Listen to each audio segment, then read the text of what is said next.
Good morning, students. In this lecture, we discuss price discrimination and discriminating monopoly. Price discrimination occurs when the same commodity is sold at more than one price. Price discrimination ਕੀ ਹੁੰਦਾ ਹੈ ਕਿ ਜਦੋਂ same ਕੋਮੋਡਿਟੀ ਨੂੰ ਇੱਕ seller different price ਦੇ ਉੱਪਰ sale ਕਰਦਾ ਹੈ ਉਸ ਨੂੰ ਪ੍ਰਾਈਸ ਡਿਸਕ੍ਰਿਮੀਨੇਸ਼ਨ ਕਿਹਾ ਜਾਂਦਾ ਹੈ। ਇੱਕ ਜਿਹੜਾ ਮੋਨੋਪਲਿਸਟਿਕ ਆ ਉਹ ਅਕਸਰ ਆਪਣੇ ਸੇਮ ਪ੍ਰੋਡਕਟ ਦੀ ਡਿਫਰੈਂਟ ਕੰਜ਼ਿਊਮਰ ਤੋਂ ਡਿਫਰੈਂਟ ਪ੍ਰਾਈਸ ਚਾਰਜ ਕਰਦਾ ਆ। ਇਸ ਪ੍ਰਾਈਸ ਪੋਲਿਸੀ ਨੂੰ ਪ੍ਰਾਈਸ ਡਿਸਕ੍ਰਿਮੀਨੇਸ਼ਨ ਕਿਹਾ ਜਾਂਦਾ ਹੈ। The price policy of the monopolistic is called price discrimination. Next definitions according to Dooley discriminatory monopoly means charging different rates from different consumer for the same goods। Same goods ਦਾ different consumer ਤੋਂ different price charge ਕਰਦਾ ਉਸ ਨੂੰ ਕੀ ਕਿਹਾ ਜਾਂਦਾ ਹੈ discriminating monopoly. Next is kinds of price discrimination. Mainly price discrimination 4 type ਦੀ ਆ। First, personal price discrimination. when a monopolistic charge different price from different consumer for the same product, then it is called personal price discrimination। Personal price discrimination ਕੀ ਆ ਕਿ ਜਦੋਂ ਇੱਕ monopolistic same product ਦੀ different consumer ਤੋਂ different price charge ਕਰਦਾ ਉਸ ਨੂੰ ਪਰਸਨਲ ਪ੍ਰਾਈਸ ਡਿਸਕ੍ਰਿਮੀਨੇਸ਼ਨ ਕਿਹਾ ਜਾਂਦਾ ਆ। ਐਂਡ ਜਿਹੜੀ ਪਰਸਨਲ ਪ੍ਰਾਈਸ ਡਿਸਕ੍ਰਿਮੀਨੇਸ਼ਨ ਉਦੋਂ ਹੀ ਪੋਸੀਬਲ ਹੁੰਦੀ ਆ ਜਦੋਂ ਕੰਜ਼ਿਊਮਰ ਦੇ ਵਿੱਚ ਉਸ ਪ੍ਰਾਈਸ ਦੇ ਗੁੱਡਸ ਦੇ ਰਿਗਾਰਡਿੰਗ ਉਸਨੂੰ ਕੋਈ ਇਗਨੋਰੈਂਸ ਹੋਵੇ। ਠੀਕ ਹੈ, ਉਸਨੂੰ ਉਸਦੇ ਬਾਰੇ ਪ੍ਰੋਪਰ ਪੂਰੀ ਫੁੱਲੀ ਨੌਲੇਜ ਨਾ ਹੋਵੇ। For example, a doctor charge different fees for the same type of operations from rich and poor patients. ਮਤਲਬ ਕਿ ਸੇਮ ਟਾਈਪ ਆਫ ਆਪਰੇਸ਼ਨਸ ਤੋਂ ਦੇ ਲਈ ਡਾਕਟਰ ਜਿਹੜਾ ਇੱਕ ਪੂਅਰ ਅਤੇ ਰਿਚ ਪਰਸਨ ਤੋਂ ਡਿਫਰੈਂਟ ਪ੍ਰਾਈਸ ਚਾਰਜ ਕਰਦਾ ਹੈ। ਉਹ ਕੀ ਆ personal price discrimination. Next point is geographical price discrimination. when a monopolistic charge different prices in different areas for the same product, it is an example of geographical price discrimination। geographical price discrimination ਕੀ ਆ ਕਿ ਜਦੋਂ ਇੱਕ monopolistic same product different ਏਰੀਏ ਦੇ ਵਿੱਚ ਉਸਦੀ different price charge ਕਰਦਾ। For example, ਇੱਕ ਮੋਨੋਪਲਿਸਟਿਕ ਪੰਜਾਬ ਦੇ ਵਿੱਚ ਆਪਣੇ ਪ੍ਰੋਡਕਟ ਦੀ ਪ੍ਰਾਈਸ ਕੁਛ ਹੋਰ ਚਾਰਜ ਕਰਦਾ, ਹਰਿਆਣਾ ਦੇ ਵਿੱਚ ਕਿਸੇ ਹੋਰ ਏਰੀਆ ਦੇ ਵਿੱਚ ਉਸਦੀ ਕੋਈ ਡਿਫਰੈਂਟ ਪ੍ਰਾਈਸ ਚਾਰਜ ਕਰਦਾ, ਉਸ ਨੂੰ ਕਹਿੰਦੇ ਆ ਜੀਓਗ੍ਰਾਫੀਕਲ ਪ੍ਰਾਈਸ ਡਿਸਕ੍ਰਿਮੀਨੇਸ਼ਨ। ਜਿਨ੍ਹਾਂ ਪਲੇਸ ਦੇ ਉੱਪਰ ਉਸ ਗੁੱਡਸ ਦਾ ਜਿਹੜਾ ਮੋਨੋਪਲਿਸਟਿਕ ਸੇਲ ਕਰਦਾ ਉਸਦਾ ਸਬਸਟੀਟਿਊਟਸ ਅਵੇਲੇਬਲ ਆ, ਮਤਲਬ ਕਿ ਉਸ ਤਰ੍ਹਾਂ ਦੀ ਗੁੱਡਸ ਇੱਕ ਹੋਰ ਤਰ੍ਹਾਂ ਦੀ ਵੀ ਅਵੇਲੇਬਲ ਆ, ਉਸਦਾ ਸਬਸਟੀਟਿਊਟ ਅਵੇਲੇਬਲ ਆ, ਦੈਨ ਜਿਹੜਾ ਮੋਨੋਪਲਿਸਟਿਕ ਕੀ ਕਰੇਗਾ ਲੈਸ ਪ੍ਰਾਈਸ ਚਾਰਜ ਕਰੇਗਾ। ਵੇਅਰ ਜਿਸ ਪਲੇਸ 'ਤੇ ਉਸ ਪ੍ਰੋਡਕਟ ਦਾ ਕੋਈ ਵੀ ਕੰਪੀਟੀਟਰ ਨਹੀਂ ਹੈਗਾ, ਦੈਟ ਮੀਨਸ ਉਸ ਵਰਗਾ ਹੋਰ ਕੋਈ ਪ੍ਰੋਡਕਟ ਨਹੀਂ ਹੈਗਾ, ਉਸਦਾ ਸਬਸਟੀਟਿਊਟ ਨਹੀਂ ਹੈਗਾ, ਉੱਥੇ ਉਹ ਕੀ ਉਸ ਪ੍ਰੋਡਕਟ ਦੀ ਆਪਣੀ ਪ੍ਰਾਈਸ ਹਾਈ ਚਾਰਜ ਕਰਦਾ। ਇਨ ਅਦਰ ਵਰਡਸ, ਇਨ ਮਾਰਕੀਟ ਜਿਸ ਮਾਰਕੀਟ ਦੇ ਵਿੱਚ ਡਿਮਾਂਡ ਇਲਾਸਟਿਕ ਆ, ਇਲਾਸਟਿਕ ਮਤਲਬ ਕਿ ਚੇਂਜ ਹੋ ਸਕਦੀ, ਇਫੈਕਟ ਪਏਗਾ ਪ੍ਰਾਈਸ ਦੇ ਚੇਂਜ ਹੋਣਾ, ਉੱਥੇ ਉਹ ਪ੍ਰਾਈਸ ਘੱਟ ਲਏਗਾ। ਠੀਕ ਆ, ਵੇਅਰ ਜਿੱਥੇ ਡਿਮਾਂਡ ਇਨ ਇਲਾਸਟਿਕ ਹੈ, ਮਤਲਬ ਕਿ ਪ੍ਰਾਈਸ ਦੇ ਘੱਟ ਜਾਂ ਜ਼ਿਆਦਾ ਹੋਣ ਦੇ ਨਾਲ ਡਿਮਾਂਡ 'ਤੇ ਕੋਈ ਜ਼ਿਆਦਾ ਇਫੈਕਟ ਨਹੀਂ ਪਏਗਾ, ਇਨ ਇਲਾਸਟਿਕ ਰਹੇਗੀ ਡਿਮਾਂਡ ਉਨੀ ਦੀ ਉਨੀ, ਉਹਨੂੰ ਕੀ ਕਹਿੰਦੇ ਇਨ ਇਲਾਸਟਿਕ। ਜਿਸ ਮਾਰਕੀਟ ਦੇ ਵਿੱਚ ਡਿਮਾਂਡ ਇਨ ਇਲਾਸਟਿਕ ਉੱਥੇ ਕੀ ਪ੍ਰਾਈਸ ਚਾਰਜ ਕਰਦਾ high price. Food corporation of India sales rise at different price in Kashmir and Himachal Pradesh। Third point is price discrimination according to use।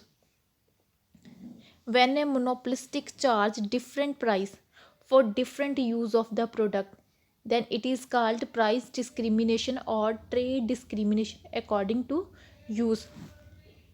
That means ਕਿ ਜਦੋਂ ਇੱਕ monopolistic product ਦੇ different use ਦੇ according price charge ਕਰਦਾ ਉਸਨੂੰ price discrimination according to use ਕਿਹਾ ਜਾਂਦਾ ਹੈ। ਫੋਰ ਐਗਜ਼ਾਮਪਲ, ਜਿਹੜਾ ਇਲੈਕਟ੍ਰੀਸਿਟੀ ਰੇਟ ਆਫ ਇਲੈਕਟ੍ਰੀਸਿਟੀ ਆ ਉਹ ਡੋਮੈਸਟਿਕ ਯੂਜ਼ ਦੇ ਲਈ ਜਿਹੜੀ ਚਾਰਜ ਕੀਤੀ ਜਾਂਦੀ ਆ ਉਹ ਮੋਰ ਦੈਨ ਹੁੰਦੀ ਆ ਫੋਰ ਕਮਰਸ਼ੀਅਲ ਯੂਜ਼ ਦੇ ਲਈ।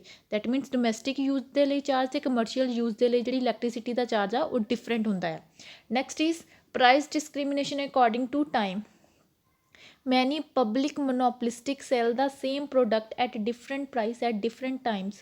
For example, telephone department charge low rates for late night and early morning calls and high rates for daytime calls।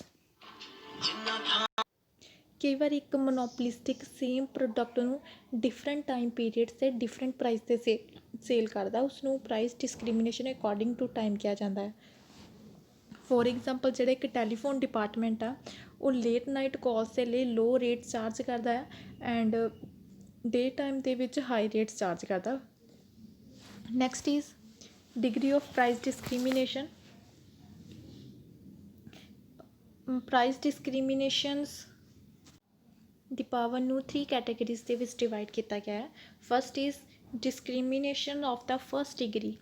It refers to the discrimination wherein a monopolistic charge different price for each unit of the commodity. ਜਦੋਂ ਇੱਕ monopolistic commodity ਦੀ each unit ਦੇ ਲਈ different price charge ਕਰਦਾ ਉਸਨੂੰ first degree discrimination ਕਿਹਾ ਜਾਂਦਾ ਹੈ। discrimination of second degree it refers to that discrimination under which a monopolistic sell a product at different prices in such a way that those who are prepared to pay more than X price are charged price X. On the contrary, those who are prepared to pay less than X and more than Y are made to pay Y for this product. In this case ਜਿਹੜੀ buyers ਨੂੰ ਕੁਝ ਹੱਦ ਤੱਕ consumer surplus ਵੀ ਮਿਲਦਾ ਆ। For example, state electricity board charge different rate of electricity for its use.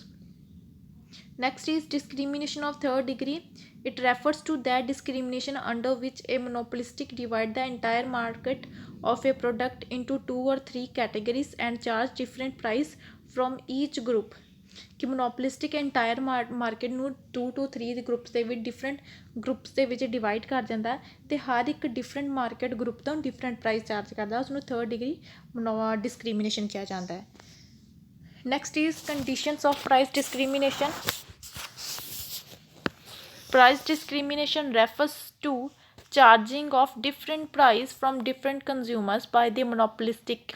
It is possible only when following conditions prevails in the market. ਜਦੋਂ following conditions fulfill ਹੁੰਦੀਆਂ ਉਦੋਂ ਹੀ price discrimination possible ਹੁੰਦਾ ਹੈ। First is existence of monopoly.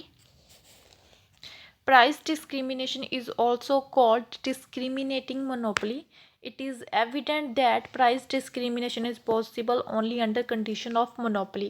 ਕਿ ਜਿਹੜਾ price discrimination possible ਕਦੋਂ ਆ ਜਦੋਂ monopoly condition ਆ, ਠੀਕ ਹੈ। perfect competition and monopolistic competition ਦੇ ਵਿੱਚ ਜਿਹੜਾ price discrimination possible ਨਹੀਂ ਹੈਗਾ, ਜਦੋਂ monopoly ਦੀ existence ਹੈਗੀ ਆ then ਹੀ price discrimination monopoly possible ਆ। next is separate market. ਜਿਹੜੀ ਅਨਦਰ ਕੰਡੀਸ਼ਨ ਨਸੈਸਰੀ ਆ ਫੋਰ ਡਿਸਕ੍ਰਿਮੀਨੇਟਿੰਗ ਮੋਨੋਪਲੀ ਦੇ ਲਈ ਉਹ ਕੀ ਆ ਕਿ ਜਿਹੜੀਆਂ ਮਾਰਕੀਟਸ ਆ 2 ਜਾਂ ਮੋਰ ਦੈਨ 2 ਉਹ ਕੀ ਸੈਪਰੇਟ ਹੋਣੇ ਚਾਹੀਦੇ ਆ, ਇੱਕ ਦੂਸਰੇ ਤੋਂ ਅਲੱਗ-ਅਲੱਗ ਹੋਣੀਆਂ ਚਾਹੀਦੀਆਂ। ਰੀਜ਼ਨ ਇਹ ਆ ਕਿਉਂਕਿ ਇੱਕ ਮਾਰਕੀਟ ਦੇ ਵਿੱਚ ਜਿਹੜੇ ਪ੍ਰੋਡਕਟ ਦੀ ਪ੍ਰਾਈਸ ਘੱਟ ਆ ਉਹ ਇੰਨੀਆਂ ਸੈਪਰੇਟ ਹੋਣੇ ਚਾਹੀਦੇ ਕਿ ਉਹ ਮਾਰਕੀਟ ਦੀ ਜਿਹੜੀ ਗੁੱਡਸ ਨੂੰ ਦੂਸਰੇ ਮਾਰਕੀਟ ਵਿੱਚ ਜਾ ਕੇ ਸੇਲ ਨਾ ਕੀਤਾ ਜਾ ਸਕੇ। It can be possible only if a unit of the commodity could not be transferred from low price market to high price market, nor could the buyer move from expensive market to cheap market. ਕਿ markets ਇਸ ਤਰ੍ਹਾਂ ਅਲੱਗ ਇੰਨੀਆਂ separate ਹੋਣੀਆਂ ਚਾਹੀਦੀਆਂ ਕਿ ਜਿਹੜੀ buyers expensive market ਦੇ ਉਹ ਚੀਪ ਮਾਰਕੀਟ ਦੇ ਵਿੱਚ ਜਾ ਕੇ ਉਸਨੂੰ ਬਾਏ ਨਾ ਕਰ ਸਕਣ। Next is difference in the ਇਲਾਸਟੀਸਿਟੀ of demand. Price discrimination ਕਦੋਂ ਪੋਸੀਬਲ ਹੁੰਦੀ ਆ ਜਦੋਂ ਡਿਫਰੈਂਟ ਮਾਰਕੀਟਸ ਦੇ ਵਿੱਚ ਇਲਾਸਟੀਸਿਟੀ ਆਫ ਡਿਮਾਂਡ ਵੀ ਡਿਫਰੈਂਟ ਹੁੰਦੀ ਆ। ਇੱਕ ਮੋਨੋਪਲਿਸਟਿਕ ਜਿਸ ਮਾਰਕੀਟ ਦੇ ਵਿੱਚ ਜਿਹੜੀ ਡਿਮਾਂਡ ਆ ਇਨ ਇਲਾਸਟਿਕ ਹੋਏਗੀ ਉੱਥੇ ਜਿਹੜੀ ਉਹ ਪ੍ਰਾਈਸ ਆਪਣੇ ਪ੍ਰੋਡਕਟ ਦੀ ਹਾਈ ਪ੍ਰਾਈਸ ਫਿਕਸ ਕਰੇਗਾ। On the other hand market where demand is elastic, ਜਿੱਥੇ ਡਿਮਾਂਡ ਇਲਾਸਟਿਕ ਹੋਏਗੀ ਜਿਸ ਮਾਰਕੀਟ ਦੇ ਵਿੱਚ ਉੱਥੇ ਉਹ ਆਪਣੇ ਪ੍ਰੋਡਕਟ ਦੀ ਪ੍ਰਾਈਸ ਕੀ ਚਾਰਜ ਕਰੇਗਾ, ਲੋ ਪ੍ਰਾਈਸ ਚਾਰਜ ਕਰੇਗਾ। In this way alone he can increase his total revenue. If elasticity of demand is the same in different market, अगर different market ਦੇ ਵਿੱਚ ਜਿਹੜੀ elasticity of demand same ਹੋਏਗੀ then price discrimination possible ਨਹੀਂ ਹੋਏਗੀ। ਇਸ ਲਈ price discrimination ਕਦੋਂ possible ਆ ਜਦੋਂ different market ਦੇ ਵਿੱਚ elasticity of demand we different ਹੁੰਦੀ ਆ। Next, expenditure in dividing and subdividing market to be minimum. ਇੱਕ ਮੋਨੋਪਲਿਸਟਿਕ ਦੁਆਰਾ ਜਿਹੜਾ ਐਕਸਪੈਂਡੀਚਰ ਕੀਤਾ ਜਾਂਦਾ in dividing and subdividing market ਦੇ ਵਿੱਚ ਉਹ ਕੀ ਹੋਣਾ ਚਾਹੀਦਾ, ਸ਼ੁੱਡ ਬੀ ਲੀਸਟ ਹੋਣਾ ਚਾਹੀਦਾ। Next is production of commodity to order. If a consumer gets a commodity made to order, then it is possible for the producer or the seller to practice price discrimination.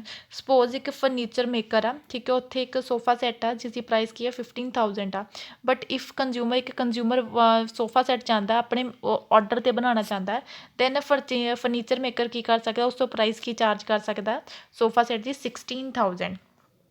Next is legal sanction. In some cases price discrimination is legally sanctions. For example ਜਿਹੜਾ electricity board ਆ ਉਹ different price charge ਕਰਦਾ domestic use ਦੇ ਲਈ ਅਤੇ industrial use ਦੇ ਲਈ. Domestic use ਦੇ ਲਈ high rate of electricity charge ਕੀਤੀ ਜਾਂਦੀ ਹੈ ਐਂਡ ਇੰਡਸਟਰੀਅਲ ਯੂਜ਼ ਦੇ ਲਈ ਲੋ ਰੇਟ ਆਫ ਇਲੈਕਟ੍ਰੀਸਿਟੀ ਚਾਰਜ ਕੀਤੀ ਜਾਂਦੀ ਹੈ. Next is product differentiation. ਇੱਕ ਸਮਟਾਈਮਸ ਕੀ ਕਰਦਾ ਹੈ ਕਿ ਜਿਹੜੇ ਕਿ ਮੋਨੋਪੋਲਿਸਟਿਕ ਉਹ ਪੈਕਿੰਗ ਨੇਮ ਲੈਬਲ ਨੂੰ ਚੇਂਜ ਕਰਕੇ ਆਪਣੇ ਪ੍ਰੋਡਕਟ ਦੀ ਗੁੱਡਸ ਦੀ ਉਹਨੂੰ ਡਿਫਰੈਂਟ ਪ੍ਰਾਈਸ 'ਤੇ ਸੇਲ ਕਰ ਸਕਦਾ ਹੈ, ਭਾਵੇਂ ਕੁਆਲਿਟੀ ਵਾਈਜ਼ ਬਿਲਕੁਲ ਸੇਮ ਹੋਵੇ ਬਟ ਉਸਦਾ ਨੇਮ ਲੈਵਲ ਅਤੇ ਪੈਕਿੰਗ ਨੂੰ ਚੇਂਜ ਕਰਕੇ ਆਪਣੇ ਪ੍ਰੋਡਕਟ ਨੂੰ ਡਿਫਰੈਂਟ ਪ੍ਰਾਈਸ 'ਤੇ ਸੇਲ ਕਰ ਸਕਦਾ. Next is behaviour of the consumer. Behavior of the consumer also accounts for price discrimination. कि consumer ਦੇ behavior ਦੇ ਕਾਰਨ ਵੀ price discrimination possible ਹੁੰਦਾ ਹੈ. For example, sophisticated consumer prefer to buy goods from posh business centers as sector 17 ਇਨ ਚੰਡੀਗੜ੍ਹ. ਜਿਹੜੇ sophisticated consumers ਹੁੰਦੇ ਆ ਉਹ ਕੀ ਪ੍ਰੈਫਰ ਕਰਦੇ, ਜਿਹੜੇ ਰਿਚ ਕਿਸਮ ਦੇ ਕੰਜ਼ਿਊਮਰ ਹੁੰਦੇ ਆ, ਅਮੀਰ ਲੋਕ, ਉਹ ਕੀ ਪ੍ਰੈਫਰ ਕਰਦੇ ਆ ਕਿ ਅਸੀਂ ਪੋਸ਼ ਬਿਜ਼ਨਸ ਸੈਂਟਰਸ ਦੇ ਵਿੱਚੋਂ ਹੀ ਸ਼ੋਪਿੰਗ ਕੀਤੀ ਜਾਵੇ, ਲਾਈਕ ਸੈਕਟਰ 17 ਇਨ ਚੰਡੀਗੜ੍ਹ ਦੇ ਵਿੱਚ. ਸਪੋਜ਼ ਇੱਕ ਸੇਲਰ ਆ, ਉਸਦੀ ਇੱਕ ਸ਼ੋਪ ਸੈਕਟਰ 17 ਦੇ ਵਿੱਚ ਆ ਐਂਡ ਅਦਰ ਸ਼ੋਪ ਕੀ ਆ ਸੈਕਟਰ 22 ਦੇ ਵਿੱਚ ਆ. then he may charge high price for the same product in the shop in sector 17 then in the shop in sector 22. ਕਿ ਸੇਮ ਸੇਲਰ ਆ, ਠੀਕ ਆ, ਉਸਦੀ ਇੱਕ ਸ਼ੋਪ 17 ਸੈਕਟਰ ਵਿੱਚ ਆ, ਇੱਕ ਸੈਕਟਰ 22 ਵਿੱਚ ਆ, ਤਾਂ ਸੇਲਰ ਕੀ ਕਰੇਗਾ 17 ਸੈਕਟਰ ਵਾਲੇ ਦੇ ਵਿੱਚ ਸੇਮ ਪ੍ਰੋਡਕਟ ਦੀ ਪ੍ਰਾਈਸ ਜ਼ਿਆਦਾ ਚਾਰਜ ਕਰੇਗਾ ਐਂਡ 22 ਸੈਕਟਰ ਦੇ ਵਿੱਚ ਘੱਟ ਕਰੇਗਾ. Sometimes out of ignorance about the price of the good prevailing in the market, a consumer becomes victim of price discrimination. ਕਿ ਜਿਹੜੀ ਕੰਜ਼ਿਊਮਰ ਆਪਣੀ ਇਗਨੋਰੈਂਸ ਦੇ ਕਾਰਨ ਕਿ ਉਸਨੂੰ ਨਹੀਂ ਪਤਾ ਕਿ ਗੁੱਡਸ ਦੀ ਪ੍ਰਾਈਸ ਦੇ ਵਿੱਚ ਕੀ ਮਾਰਕੀਟ ਆ ਪ੍ਰੀਵੇਲ ਕਰ ਰਹੀ ਆ, ਕਿ ਉਸ ਕਾਰਨ ਜਿਹੜਾ ਕੰਜ਼ਿਊਮਰ ਇੱਕ ਵਿਕਟਮ ਬਣ ਜਾਂਦਾ ਪ੍ਰਾਈਸ ਡਿਸਕ੍ਰੀਮੀਨੇਸ਼ਨ ਦਾ. ਇਨ ਸ਼ੋਰਟ, price discrimination ਕਦੋਂ possible ਆ, when unit of a commodity cannot be transferred from cheap market to expensive one. ਕਿ ਜਿਹੜੀ ਕੋਮੋਡਿਟੀ ਨੂੰ ਚੀਪ ਮਾਰਕੀਟ ਤੋਂ ਐਕਸਪੈਂਸਿਵ ਮਾਰਕੀਟ ਦੇ ਵਿੱਚ ਟਰਾਂਸਫਰ ਨਹੀਂ ਕੀਤਾ ਜਾ ਸਕੇ. ਸੈਕਿੰਡ, ਜਦੋਂ ਪ੍ਰਾਈਸ ਡਿਸਕ੍ਰੀਮੀਨੇਸ਼ਨ ਬੈਨੀਫੀਸ਼ੀਅਲ ਕਦੋਂ ਹੁੰਦੀ ਆ, ਜਦੋਂ price elasticity of demand different market ਦੇ ਵਿੱਚ ਡਿਫਰੈਂਟ ਹੁੰਦੀ ਆ, ਦੈਨ ਜਿਹੜੀ ਪ੍ਰਾਈਸ ਡਿਸਕ੍ਰੀਮੀਨੇਸ਼ਨ ਪੋਸੀਬਲ ਹੁੰਦੀ ਆ.